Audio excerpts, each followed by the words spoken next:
Well, France has joined the US and the UK in confirming that intelligence sources indicate the attack was carried out by a branch of the so-called Islamic State group in Afghanistan, known as ISIS-K. Just last week, German police arrested 2 suspected members of the group. They're accused of planning an attack on Sweden's parliament in retaliation for Koran burnings that happened there. Now, German Interior Minister Nancy Faeser has warned that ISIS-K poses Germany's greatest Islamist threat. Here's more on the group. Terror in Moscow, the latest attack by ISIS-K, and experts warn probably not the last. The terror group is named after an old term for a region that spreads over parts of Iran, Turkmenistan, and Afghanistan. ISIS-K emerged in eastern Afghanistan in late 2014 and became known for extreme brutality. It survived even as the so-called Islamic State in Syria and Iraq has largely been defeated. It supports itself by local donations, taxation, extortion, and smuggling. In 2021, ISIS-K claimed an attack in Afghanistan. The bombing at the Kabul airport killed over 170 Afghans and 13 U.S. soldiers. The group doesn't just target the West. It also staged an attack in Pakistan last year and a bombing in Iran earlier this year that killed more than 100 people. Experts fear that ISIS-K is preparing more attacks in several countries. Chairman Rogers, Ranking Member Smith, ladies and gentlemen and the risk of attack emanating from Afghanistan is increasing. I assess ISIS Khorasan retains the capability and the will to attack U.S. and Western interests abroad in as little as 6 months with little to no warning. France and Germany have also warned that ISIS-K is actively preparing terror actions in Europe. This particular group, which appears to have been involved in this attack, has made several attempts on our own soil in recent months. So, as a precautionary measure, but with credible and solid elements, we decided to increase the vigilance level. This all comes as Paris gears up to host the Olympic Games this summer. Germany's also set to host the Euro 2024 soccer tournament. Millions of visitors are expected, putting intense pressure on authorities to keep the festivities safe. Well, Aaron Y. Zelin is a senior fellow at the Washington Institute for Near East Policy. He's an expert on jihadi movements such as Islamic State. Welcome to DW. If we cast our minds back, 8 or 9 years, there was a whole period where we seemed to have one IS or Al-Qaeda attack after another. Are we about to enter another such period, do you think?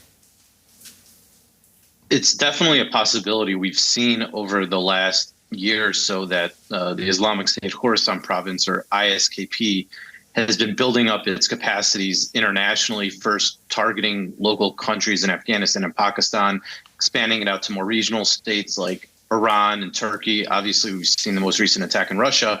And the Islamic State Khorasan province has been targeting different countries in Europe as well. But so far, law enforcement has been able to stop them. But if they continue with this pace, it would not be surprising if within the next 6 months they're able to do something, unfortunately. And is there a sort of unifying purpose? Because as I recall with Al-Qaeda, it was all about the caliphate. What do these guys want? Well, the Khorasan province is just another part of the Islamic State, the same group that we saw in Iraq and Syria that were attacking people in France, in Belgium, in the UK, in Germany, and elsewhere in the past. It's just that the external operations arm and the center of gravity for it has moved from Syria from around the 2014 to 2019 time period, and over the last 5 years, it's moved towards Afghanistan. And while the group has been degraded within Afghanistan over the last couple of years by the Taliban, the group has been able to expand its sort of networks outside of it and doing these attacks in a broader scale. And what's their beef with Russia? Well, for one, just from the local perspective within Afghanistan, the Russians have been engaging with the Taliban government, and ISKP has viewed the Taliban as an apostate regime. Then besides that, you also have other geopolitical factors, such as Russia bombing ISIS in Syria, as well as Russia's Wagner forces, or now the reconformed African Corps, has been fighting them within Mali. And then besides that, just from an ideological perspective, just like Western countries, they view Russia as crusaders, just Eastern crusaders. I'd like to play you a soundbite from Russian President Vladimir Putin and then get your reaction. We know the crime was committed by radical Islamists who follow an ideology the Islamic world itself has been fighting for centuries. It is necessary to find out why, after committing their crime, the terrorists tried to go to Ukraine.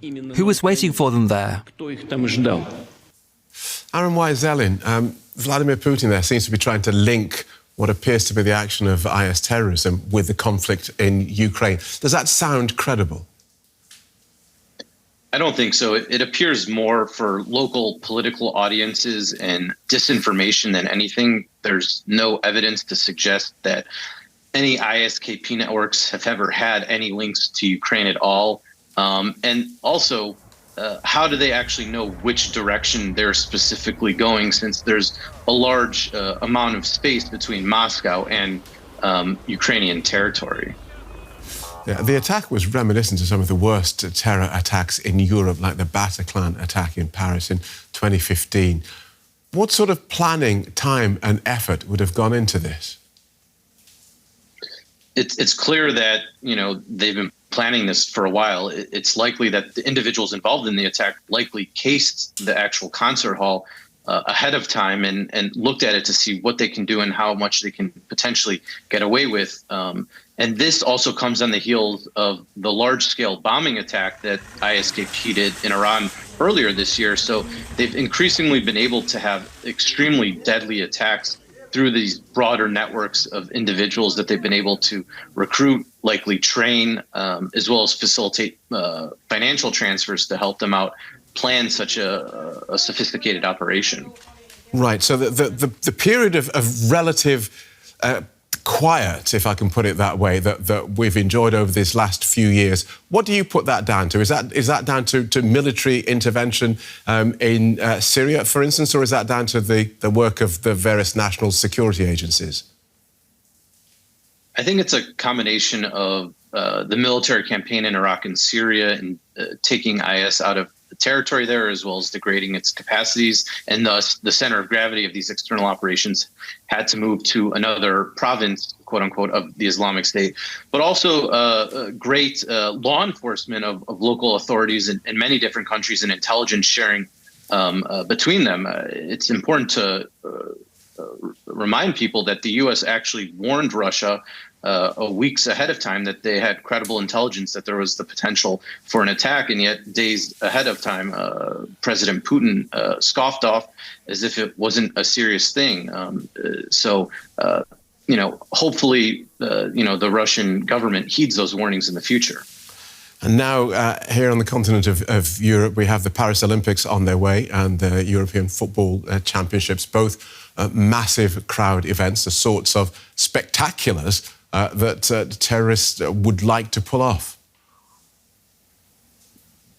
Yeah, I mean, we've seen in the past that they've tried to, be influential on, large-scale events as well as surrounding holiday times.